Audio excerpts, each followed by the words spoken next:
How does the new gene-altering therapy fight cancer? A new type of cancer treatment that involves altering a person's genes, and could save children's lives, passed a major hurdle this week, when the U.S. Food and Drug Administration, FDA, panel recommended that the agency approve the therapy, the New York Times reported. But how does the treatment work? The treatment is for an uncommon type of leukemia, called B-cell acute lymphoblastic leukemia, that affects mainly children and young adults, according to the Times. The success rate of the treatment that was seen in a recent clinical trial was astonishing, said Lee Greenberger, Chief Scientific Officer of the Leukemia and Lymphoma Society (LLS). Greenberger was not involved directly in the research of the new therapy, but the LLS has contributed significant funding toward the work. Leukemia is cancer of white blood cells, and it starts in the bone marrow, the soft material found in the center of bones that produces blood cells.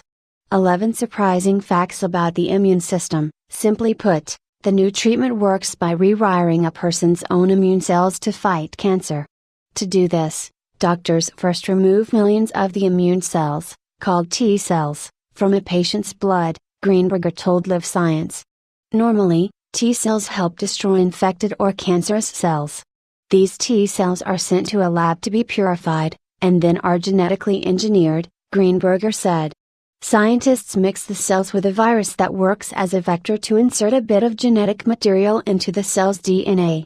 Viruses commonly insert their DNA into living cells, in this case, the vector that's used is an inactive form of HIV.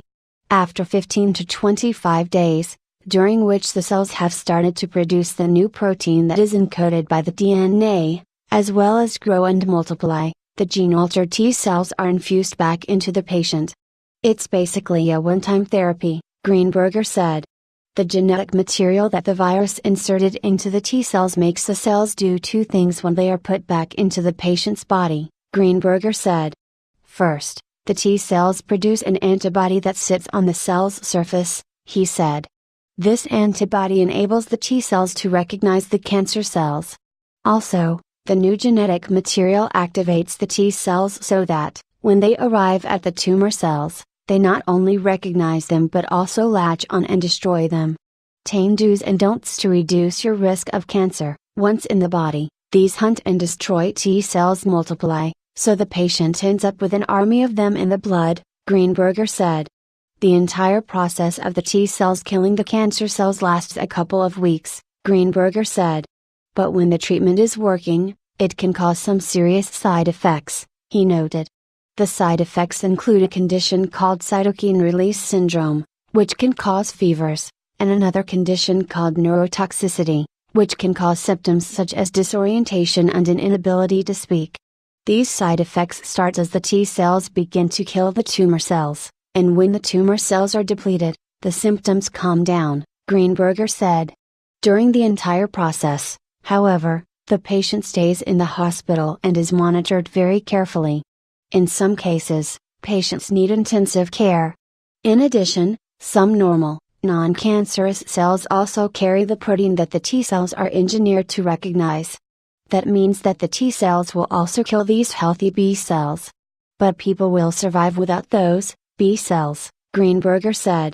They do, however, need to get regular infusions of immune globulins, which help to boost the immune system. The FDA panel's recommendation was based on the results of a clinical trial run by the drug company Novartis, the New York Times reported. In the trial, 63 patients were given the new therapy, and 52 of them, or 83%, went into remission, meaning the cancer went away. The other 11 patients died. Greenberger noted that the treatment is being recommended for leukemia patients who have no other options left.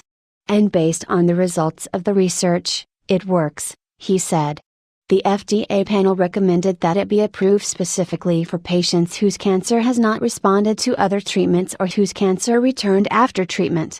So far, the patients who were successfully treated with the new therapy sometime between April 2015 and August 2016 haven't had their cancer return and haven't developed any serious side effects, Greenberger said. Still, they'll need to be monitored over the long term to see if anything changes. Novartis plans on monitoring the patients for 15 years.